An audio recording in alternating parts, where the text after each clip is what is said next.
Hello there and welcome to the show. I am Mr. Adolf and you are within the four walls. On the show today, take a look at the green board. We have the classwork which says master's degree. Then I will be reviewing a book titled Behold the Dreamers, a book written by Mbolo Mbwe from Cameroon. Then we'll go straight to the examination. With me, I will be having PhD students from the University of Lagos who will be discussing extensively on the issue of master's degree in Nigeria. Then I will go straight to the grading. After that, the assignment. But then, I have news updates on education in Nigeria. Starting first is a university don, Professor Chukwuemeka Ezeonu, has said that emphasis on paper qualification among students of tertiary institutions in Nigeria is killing the country's education system. Ezeonu, the current resident electoral commissioner of the Independent National Electoral Commission, INEC, in Imo State, stated this while delivering a keynote address at the Nnamdi Azikiwe University, Awka, during the annual national conference of the Association of Deans of Student Affairs in Tertiary Institutions in Nigeria. Then, the second news update is the Nigerian Prison Service, NPS, Jigawa Command, has appealed to National Open University of Nigeria now to admit inmates serving jail terms in various prisons in Jigawa. The controller of the service in the state, Alhaji Awalu Diso, made this known during the matriculation of non-students for the 2017 and 2018 session in Duse Study Center on Saturday. Diso, who was represented by Superintendent of Prisons, Mr. Saidu Kibiya, said that, like other prisons across the Federation, inmates in Jigawa should also be admitted by now to study. That's an incredible news, and I wish this should be processed, and I feel it's a welcome development because prisoners, the life shouldn't end there in prison. They should also contribute to the society, and I believe that education is the greatest platform for that. Don't go away. When I return, remember I told you that I'll be reviewing a book, a fantastic book that won the Penn Faulkner Award in the United States, written by an African, Behold the Dreamers. Don't go away, I'll be right back.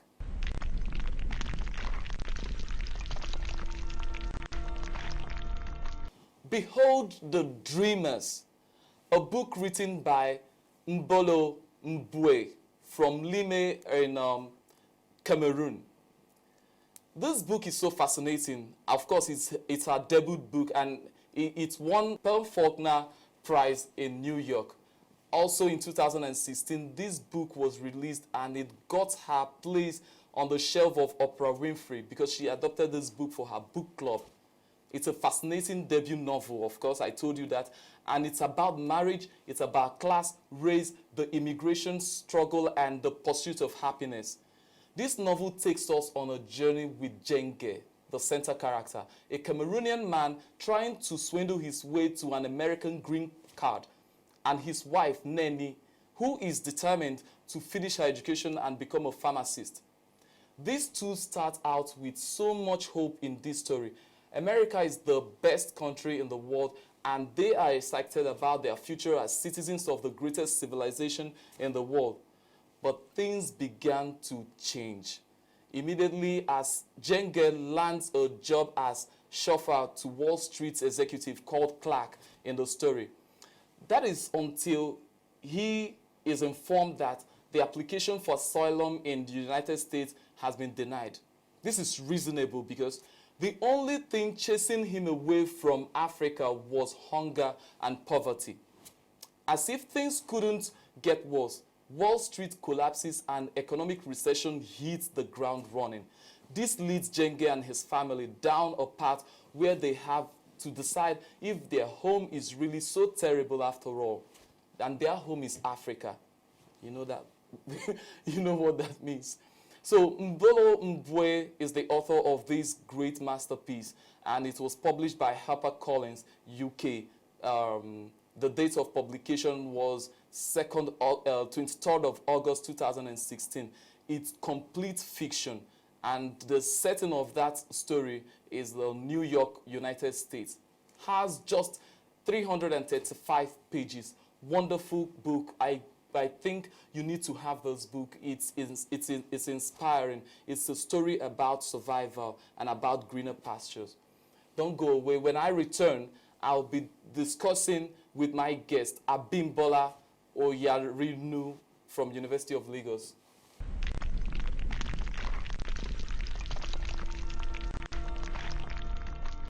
Welcome back. With me is Abimbola Oyarinu. I'm right. Yeah, you're right. PhD student. Yeah. Then you have a contract with Caleb Business School. Yeah. What contract? Where I lecture part-time. Part-time. Yeah. So why doing your how the distance between the University of Lagos and Caleb Institute? How do you cover that? That's why you do it part-time. It's only on weekends, and I do my schoolwork weekdays, and focus on working on weekends. I would have asked, why didn't you choose to teach in the University of Lagos? Well, University of Lagos, it's an old establishment. There's a rule that if you don't have a PhD, you can't lecture in the University of Lagos for now. All right. So for Caleb, you don't necessarily need PhD. Yeah, it's just coming up. So, I mean, we can accommodate people like us. What year did you get your master's degree? 2011. 2011? Yeah. All right. So what made you think of master's degree immediately after your first degree? Well, I've always known I belong in an academic environment. That's where I find fulfillment. Because growing up, I wanted to be a lawyer. That's childhood fantasy. You see people who you want to be like, and they happen to be the likes of Ganifa and me. Oh. But growing up, you tend to be more practical. Anywhere you find, joy doing a particular thing, you don't feel like it is job as such. You just enjoy it. From my undergraduate days, I've been fond of gathering my classmates together, teaching them, and I didn't care about whether they took my points and pass, because some of them eventually get more than me, after the exams, and it was what I enjoyed doing. So I realized that, I got my first job immediately after I graduated, and it was within the academic environment. I happened to have a mentor in the person of Dr. Obi Uwagu and Professor Olukoju, who I now look up to be like. And that was the drive. And they equally helped me, secure my first job. They ensured that it was in the semi-academic environment, which was a research institute. Okay. Then, where we worked on a project, a documentary project. I wrote the manuscript for the project on old ports in Nigeria. Old ports? Yeah, for Professor J.P. Clark back in the days. Oh, wow. So that was a great mind too. So, meeting these people, working with them one-on-one, I equally wanted to be like them. So I knew I was bound for the academics. Okay, so before the PhD is the master's degree. Definitely. What is this master's degree all about that makes it so relevant now, especially in Nigeria today, that I'm talking from the viewpoint of people who are seeking jobs outside the university four walls. So how relevant is this master's degree right now? Well, anybody that feels that for upward mobility in the workplace, you need a master's degree, you'll be living some 10 years, 20 years in the past. Because then it was not common for people to have a master's degree.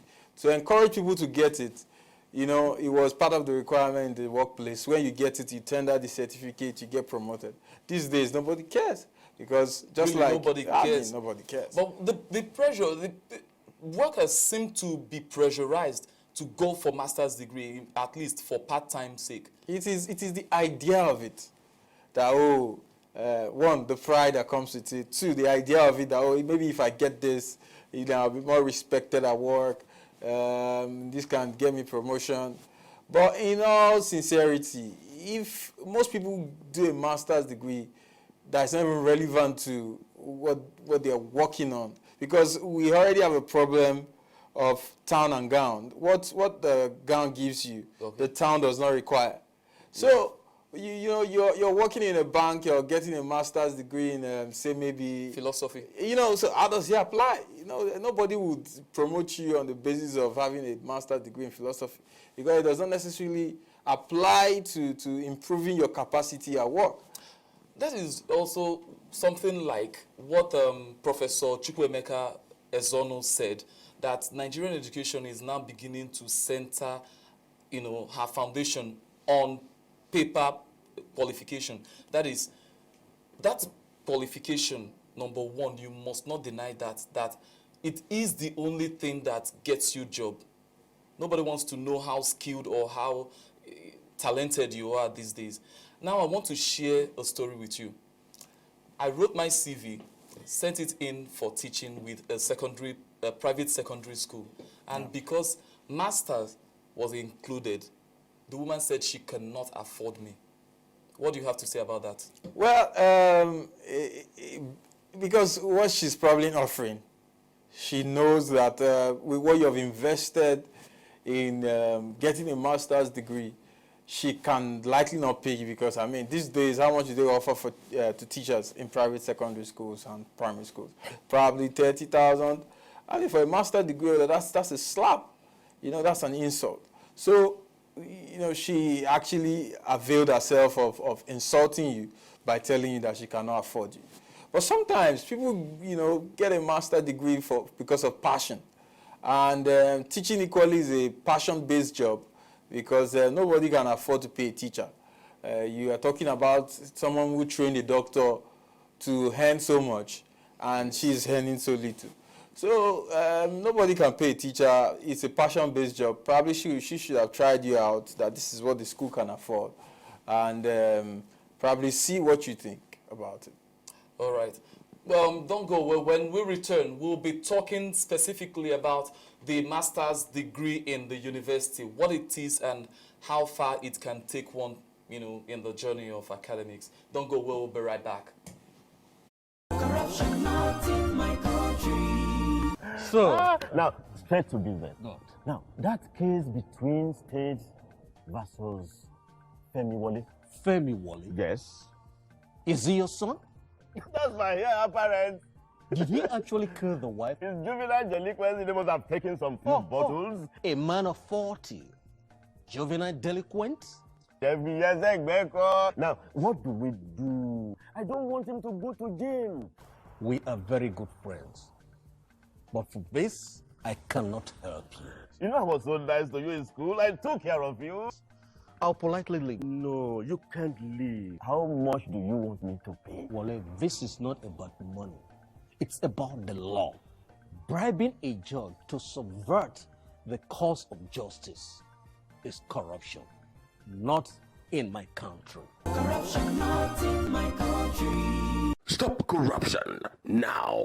Hello and welcome back. Still with Abimbola on master's degree issue in Nigeria. Abimbola, Yeah. what would you advise anybody who just finished university and decides to work for the rest of his or her life without master's degree? Does master's degree guarantee you the bigger check, the bigger pay? If you want to be in the private sector, I don't think a master's degree is for you. Really? There are different professional programs that you can leverage on. For someone who, finds, because most times when you finish your undergraduate degree, you're sort of lost in the, bigger ocean of the job market. Sometimes the first job you get determines your career path. And if you love what you're doing at the moment, you simply have to get professional qualifications in that area. If you find yourself in HR, it's natural that you go for human resources-based professional courses. That improves your capacity in the workplace, and it equally guarantees you upward mobility. Master's degree, it could be an icing, because interestingly, you might say there's a future on the job and you find yourself wanting to change career wanting to, move to another company, the requirement there might be a master's degree. Then you will have shot yourself in the leg. So, just to develop yourself and prepare yourself for the future, that might be the reason why you might go for a master's degree. But if you consider upward mobility in the workplace, you do professional courses that are relevant to your present department. All right. Let's drive it down to University of Lagos, where you have your first, second, and having currently your third degree. Sure. Everybody wants to be in University of Lagos. How true is that for master's degree? Well, there are two things. Okay. One, the Lagos factor. Why?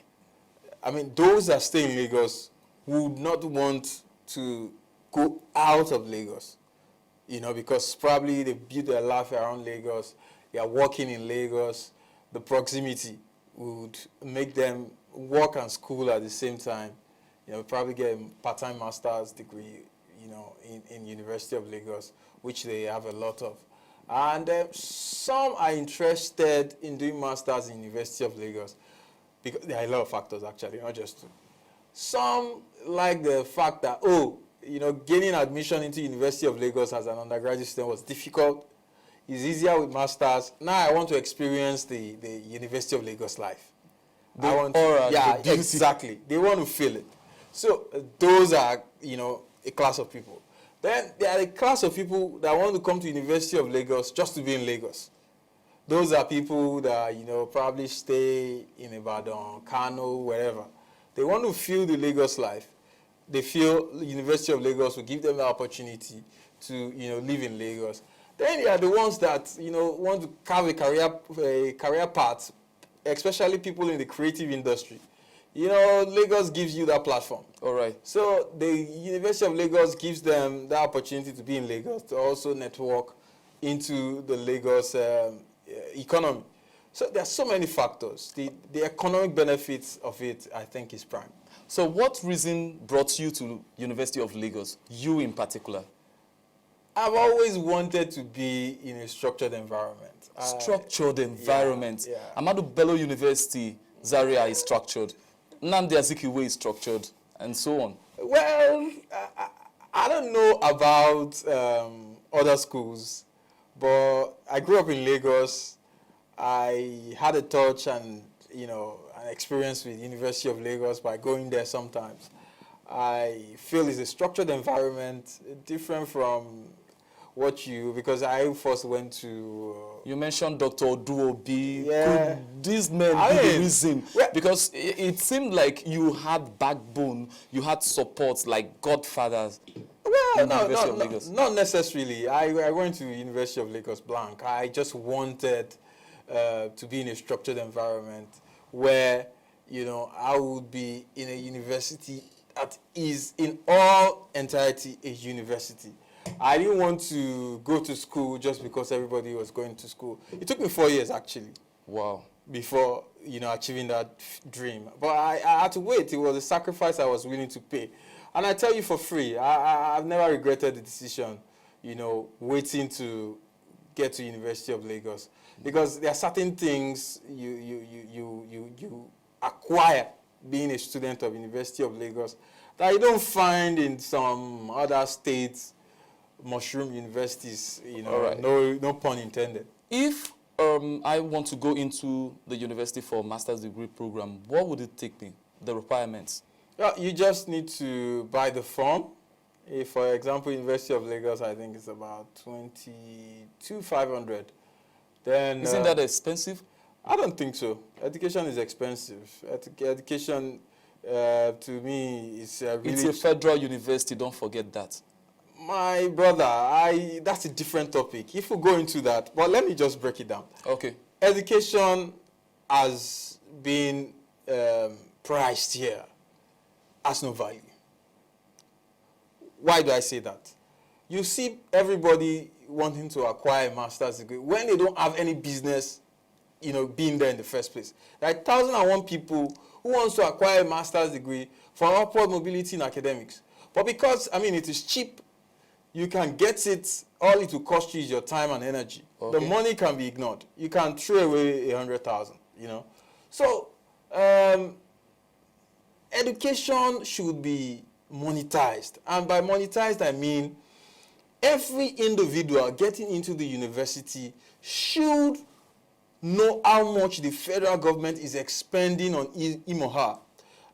You know, Professor Raman Bello wrote a book for River State University of Technology sometime in 2016, where he advised, or he wrote a paper, he delivered a paper, where he advised that the federal government should grant autonomy to the universities and pay for every student admitted. The NUC pegged, you know, each school fees that can graduate a student in Nigeria University for the arts at 300,000, I think, and for sciences 350, thereabout. So, federal government should pay for each student and not paying for salaries and overhead costs for the university to run. Let the university run on the amount they make as an entity and not the federal government coming, because these students don't appreciate what the federal government is expending. They acquire the degree, they travel out and contribute what, you know, the federal government has expended on them on another economy, because the money is not direct payment. And at the end of the day, they don't see it as a favor from the government, because the impression is that, you know, they are paying for the university education, while in actual fact, it is extensively subsidized. The federal government will still subsidize it, but they are paying, you know quite well how much the federal government has paid for your university education. And once you have a carryover, you have to pay the commercial rate. Once you have extra year, you pay the commercial rate. All right, let's go straight to grading, because there's a grading for any issue that I talk about. Yeah. For the grading, I have A, which is excellent, Yeah. C is fair, Yeah. and F is terrible. Yeah. For the government, let's begin from there. Yeah. How would you rate the government in terms of master's degree in Nigeria? How would you rate the government's input? A, C, F. Do I just have to read them, or do I have to discuss it? Don't discuss it, because we've discussed enough. Now, rate. If I would rate, I would say, I mean, there's no structure in place, so that's an F. That's an F. That would be too. That might be. How would I put it now? Be mean on my part. Okay, for individual students now in Nigeria acquiring master's degree, how would you rate the number of students going for master's degree? Well, that's if you look at the number, not the quality. Okay. You say that's an A. There are a lot of people wanting to do master's degree in Nigeria. Distinction for them. Yeah, for the number, not the quality. Let's talk about the institutions on ground. Yeah. How would you rate them in terms of offering master's degree program? Well, I actually know a few. I know of University of Ibadan. I know of University of Lagos. And I'll say, yeah, I mean, to an extent, the core value of acquiring a master's degree, if you actually want to learn, yeah, the institutions are there to actually. So that's a C, I'll say. That's a fair. All right, you can hear that from Abimbola himself, from University of Lagos, PhD student and lecturer at Caleb Business School. I'm right. Yeah. Let's give you the assignments. What is the assignment? Take a look at what the assignment is all about and send your answer to Forwards on Facebook. I will get it immediately and I will give you my own markings. So, Abimbola, thanks so much for being on the program. It's a pleasure. Thank you for having me. And for the fact that you're a teacher like me. Yeah.